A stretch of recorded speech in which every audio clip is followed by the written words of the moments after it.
அழகான கிராமத்துல கண்ணனும் ரேவதியும் வசிச்சு வந்தாங்க. அவங்களுக்கு அப்பதான் திருமணம் ஆனது. கண்ணன் சரியான கஞ்ச பிஸ்னரித்தனம் பண்ணுவான். என்னங்க, நான் கிளம்பிட்டேன், நீங்களும் கிளம்பிட்டீங்கன்னா வாங்க அப்படியே கோயிலுக்கு போயிட்டு வரலாம். நீங்க தானே என்னை வெளியே கூட்டு போறேன்னு சொன்னீங்க, ஆசையா போலான்னு சொன்னீங்களே, இப்ப எதுவுமே சொல்லாம இருக்கிறீங்க? அட என்ன ரேவதி, நான் சொல்லிட்டு உன்னை கூட்டு போகாம இருப்பேனா? சரி வா வா கிளம்பலாம், கோயிலுக்கு நேரம் ஆயிடுச்சுல்ல, வா போகலாம். என்னங்க, அங்க பாத்தீங்களா எவ்வளோ அழகான பூவெல்லாம் வச்சிருக்காங்கன்னு? என்னங்க, எனக்கு பூவுன்னா ரொம்ப பிடிக்குங்க. எனக்கு மல்லிகைப்பூ வாங்கி கொடுக்குறீங்களா? என்னம்மா, உனக்கு பிடிக்கும்னு சொன்னதுக்கு அப்புறமும் நான் வாங்கி கொடுக்காம இருப்பேனா? பொறு நான் போய் மல்லிகைப்பூ வாங்கிட்டு வரேன். அக்கா, ஒரு முளை பூ எவ்வளவுக்கா? தம்பி, ஒரு முளைப்பூ 50 ரூபா தான். 2 முழமா கொடுத்துறவா? உன் பொண்டாட்டிக்கு பூ பிடிக்கும் நாங்கள் சொல்லிக்கிட்டு இருந்ததை நான் கேட்டேன். தரட்டுமாப்பா? அடேங்கப்பா, இது என்ன மல்லிகைப்பூ ரேட்டா தங்க ரேட்டா இவ்வளோ வேலை சொல்றீங்க? அவ்வளவுலாம் வேணாம், தலைக்கு வைக்கிற பூ தானே. சும்மா 10 ரூபாய்க்கு ஒரு கிணுக்கு மட்டும் கொடுத்தீங்கன்னா போதும். என் பொண்டாட்டி அதுலயே அழகா இருப்பா. அட கடவுளே, என்னப்பா நீ இப்படி இருக்கிற?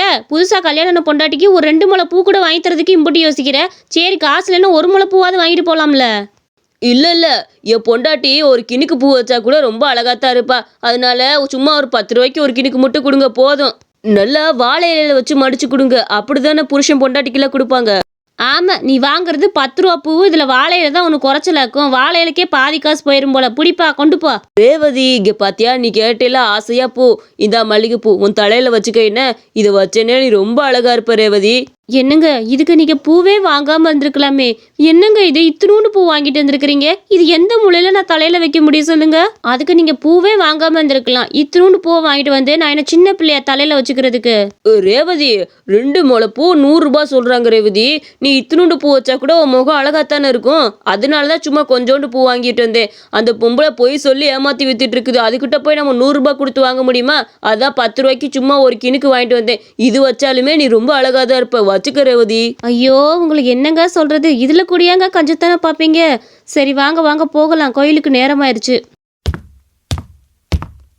அட சரியான கஞ்ச பையலா இருப்பியான் போல. இத்தினூண்டு பூவை பொண்டாட்டிக்கு வாங்கி கொடுத்து அவளும் தலையில வச்சுட்டு போறா பாரு. இதெல்லாம் என்னன்னு சொல்ல முடியும்? 10 ரூபாய்க்கு பூ வாங்கிட்டு போறாளுக்கு. அடியே ரேவதியே, என்னடி புதுசா கல்யாணம் ஆயிருக்குன்னாங்க? எப்படியும் புருஷனே நல்லா வச்சுக்கிறாரா இல்லையா? என்ன நல்லா வேணுங்கிறத வாங்கி கொடுக்குறாரா? அக்கா, அதெல்லாம் என் புருஷன் எனக்கு தேவையான எல்லாமே வாங்கி கொடுக்குறாருக்கா. என்ன நல்லா பாத்துக்கிறாரு. ஆமா, பூ கடைக்காரிட்ட கேட்டேன், உண்மை என்னன்னு சொன்னா. பூவுல தெரியுது உன் புருஷனோட வள்ளலு. சும்மா சொன்னீங்க, கோச்சுக்காதீங்க. என்ன கஞ்சமா இருக்காது, நல்லது தானே. சரி விடுங்க, நான் போயிட்டு வரேன். அவங்க 2 பேரும் கோயிலே கொஞ்ச நேரம் உட்காந்துட்டு கிளம்பல நினைச்சாங்க. என்னங்க, எனக்கு பிரியாணி சாப்பிடணும் போல இருக்கு. இங்க ஏதாவது கடை இருந்தா உட்காந்து சாப்பிட்டுட்டு போலாமா? ஆசையா இருக்குங்க. ரேவதி, இங்க ஒரு பிரியாணி எவ்வளவு தெரியுமா? மட்டன் பிரியாணி 350 ரூபாயிலிருந்து 400 ரூபா சொல்லுவாங்க. அதுவும் இத்தினூண்டு கப்பை வைப்பாங்க. அதை போய் உட்காந்து கோழி குத்துன மாதிரி கொத்திட்டு வர சொல்றியா?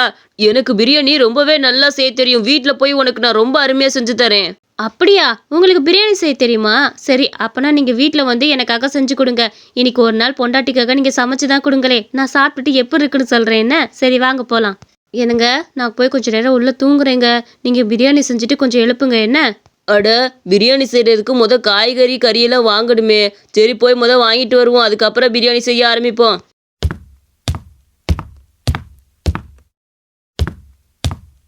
என்னடா கண்ணா இது, இத்தினோண்டு கறியை வாங்கிட்டு போயிட்டு இருக்க? ஓஹோ, கோழிக்கோ இல்லை உன் நாய்க்கோ போட போறியாக்கும். இதுல என்ன ஒரு 2 பீஸ் கறி தான் இருக்கும் போல இருக்குது. இதை வாங்கிட்டு போய் என்னடா பண்ண போற? வேற எதுக்குடா? என்னோட பொண்டாட்டிக்கு இன்னைக்கு நான் சமைச்சு கொடுக்க போறேன் பிரியாணி, அதுக்காக. ஒடுப்பாவி, பொண்டாட்டிக்கா இத்தினோண்டு கறி வாங்கிட்டு போற? ஏண்டா, உனக்கு மனசாட்சியே இல்லையா? அட்லீஸ்ட் ஒரு 1/4 கிலோ கறியாச்சும் வாங்கிட்டு போலாம்லடா. இதுல 100 ரூபாய்க்கு கூட கறி இருக்காது போல. வெறும் 50 ரூபாய்க்கு 2 பீஸை வாங்கிட்டு போற. ஏண்டா டே, பொண்டாட்டி விஷயத்துல கூட அப்படி கஞ்சத்தனம் பண்ணுவியாடா? வர்ற பொண்ணு உன்னை நம்பி தானே வந்திருப்பா. இத்தினோண்டு வாங்கிட்டு போயிட்டு இருக்கிற. நல்லா 1/2 கிலோ 1 கிலோ எடுத்துட்டு போய் நல்லா வறுத்து திம்பிங்களா? ஐயோ, 1/2 கிலோ 1 கிலோலாம் எவ்வளவு ரேட்டு? 1200 ரூபாய்க்கு மேலே போயிருது. அம்புட்டுலாம் போட்டு என்னால் வாங்க முடியாதுடா, இதுவே போதும். எப்பா, கஞ்ச பிஸ்னாரித்தனத்துக்கு ஒரு அளவு இல்லாம போச்சு. என்னங்க, என்னது இது? இதை வச்சுதான் நீங்க பிரியாணி செய்ய போறீங்களா? இந்த கறி எவ்வளோங்க வாங்கிட்டு வந்தீங்க? ரொம்ப நிறையான கறியா இருக்கு. ரேவதி, நல்ல வேலை நீயாச்சும் புரிஞ்சுக்கிட்டே. நான் கொஞ்சம் கறி நிறையத்தானே வாங்கிட்டு வந்திருக்கிறேன். தக்காளி பாரு, 3 பழம் எடுத்ததுக்கே 20 ரூபா 30 ரூபா சொல்றாங்க. வெங்காயம் ஒரு வெங்காயம் தான் எடுத்தேன், அதுவே 15 ரூபா வந்து பிடிச்சி.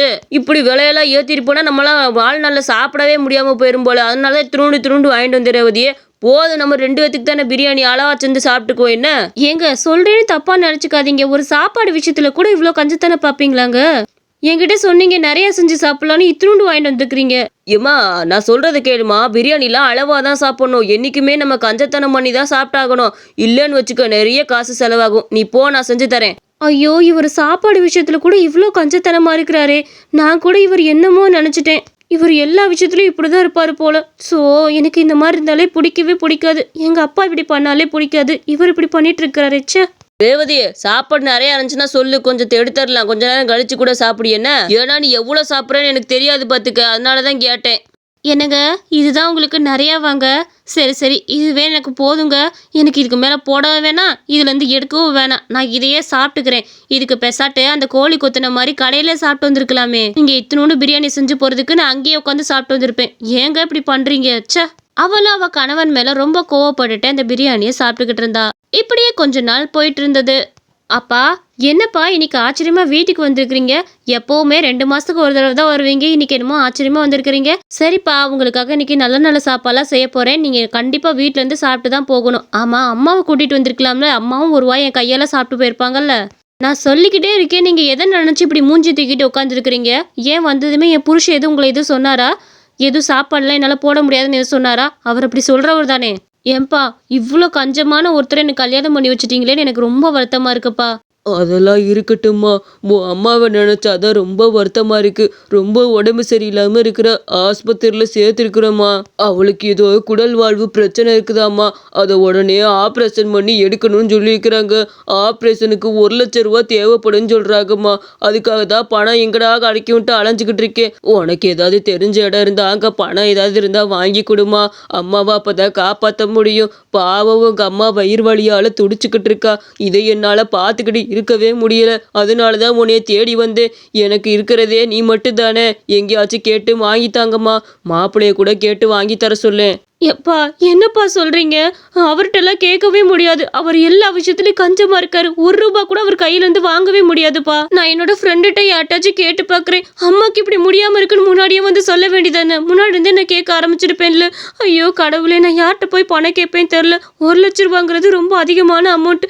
நமக்கெல்லாம் யாருப்பா தருவா? ரேவதி, ரேவதி, ஏமா அழுதுகிட்டு இருக்க? என்னாச்சு? ஒன்றும் இல்லை. எனக்கு பிரச்சனையை சொன்னால் மட்டும் நீங்கள் சரி பண்ணி கொடுத்துட போறீங்களா இல்லையா? உங்கள் கஞ்சத்தனத்தில் எல்லாத்துலேயுமே காட்டிட்டு இருப்பீங்க. உங்கள்கிட்டலாம் நான் போய் அதெல்லாம் சொல்ல முடியாது. என்னோட கஷ்டம் என்னோடய போகட்டும். உங்ககிட்ட சொல்கிற அளவுக்கு இல்லை.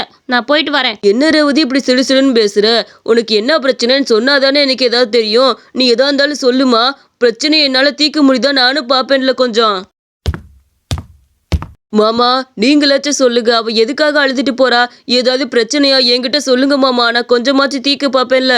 அது ஒன்றும் இல்லை மாப்பிள்ள. உங்க அத்தைக்கு குடல் வாழ்வு பிரச்சனை இருக்குதாம்மா. எப்படியாச்சும் ஆப்ரேஷன் பண்ணி எடுக்கணும்னு சொல்லியிருக்கிறாங்க. 1,00,000 ரூபா தேவைப்படுது. நான் யார்கிட்ட போய் அழைச்சி கேட்கறது தெரில. அதான் உங்ககிட்ட வந்து. பரவாயில்ல மாப்பிள்ள, நான் வேற யார்ட்டா போய் ரெடி பண்ணிக்கிறேன். அவளும் ஏதோ ரெடி பண்றேன்னு சொல்லியிருக்கிறா. உங்களுக்கு தேவையில்லாத சிரமம் மாப்பிள்ள. நான் கிளம்புறேன் என்ன. சரிங்க மாமா, பார்த்து போயிட்டு வாங்க என்ன. அன்னைக்கு ராத்திரி அவ ரொம்ப உட்காந்து அழுதுகிட்டு இருந்தா. எப்படியாச்சும் பணம் யார்ட்டையாவது ரெடி பண்ணலாம்னு நினைச்சா யாருமே அவளுக்கு எந்த உதவியுமே செய்ய முன் வரல. கடவுளே, எங்க அம்மாக்கு நான் எப்படி உதவி பண்ண போறேன்னு தெரியல. 1,00,000 ரூபாய் பணத்துக்கு நான் எங்க போறேன்? கடவுளே, ஏன் இப்படி என்ன கஷ்டப்படுத்துற? அப்பா அவளுக்கு ஒரு ஃபோன் வந்தது. ஹலோ அப்பா, என்னாச்சுப்பா? அம்மா எப்படி இருக்கிறாங்க? பணம் கிடைச்சிருச்சா? எப்படிப்பா சொல்றீங்க? அட உண்மையிலேவா? எனக்கு ரொம்ப சந்தோஷம்ப்பா. அப்பா அவளோட கணவனும் வந்தார் அந்த சைடு. ஏனுங்க, நீங்க தானே பணத்தை கொண்டு போய் கொடுத்துட்டு வந்திருக்கிறீங்க. ஏங்க இதை முன்னாடி என்கிட்ட சொல்லல? ஆமா, எப்படி நீங்க பணத்தை கொண்டு போய் கொடுத்தீங்க? எல்லா விஷயத்துலயுமே கஞ்சமா இருப்பீங்களே, எப்படி இந்த விஷயத்துல பணத்தை கொண்டு போய் கொடுத்தீங்க? எனக்கு ரொம்ப ஆச்சரியமா இருக்கு. எங்க அப்பாட்ட கூட நான் சொல்லி அழுதுட்டு இருந்தேன். அவர்கிட்ட இருந்து 1 பைசா கூட எதிர்பார்க்க முடியாதுன்னு. ஆனா எப்படிங்க? நான் கஞ்சமா இருப்பேன் தான். நான் இல்லைன்னுலாம் சொல்லலை. அதுக்காக என் அத்தையோட உயிர் போகிறத என்னால் பார்க்க முடியுமா? அவங்களுக்கு ஏதாவது ஒரு கஷ்டம்னா நான் தானே செய்யணும். அதனால நான் போய் காசை கொடுத்துட்டு வந்துட்டேம்மா. இந்த விஷயத்தில் போய் நான் காசெல்லாம் கணக்கு பார்த்துட்டு இருப்பேனா? எப்போவுமே இந்த மாதிரி விஷயத்துக்கு நான் என்றைக்குமே கணக்கு பார்க்க மாட்டேன். என்ன சாப்பாடு விஷயத்துலையும் கொஞ்சம் மற்ற விஷயத்துலையும் வேணால் கொஞ்சம் சிக்கனமாக இருப்பேன். அதையும் கொஞ்சம் கொஞ்சமாக மாற்றிக்கிறேன். சிக்கனமாக இருக்கிறத மட்டும் சிக்கனமாக இருந்துக்கலாம், சரியா? என்னங்க, ரொம்ப தேங்க்ஸ்ங்க. நான் கூட பயந்தே போயிட்டு எங்கள் அம்மாவுக்கு எப்படா பணத்தை ரெடி பண்ண முடியும்னு.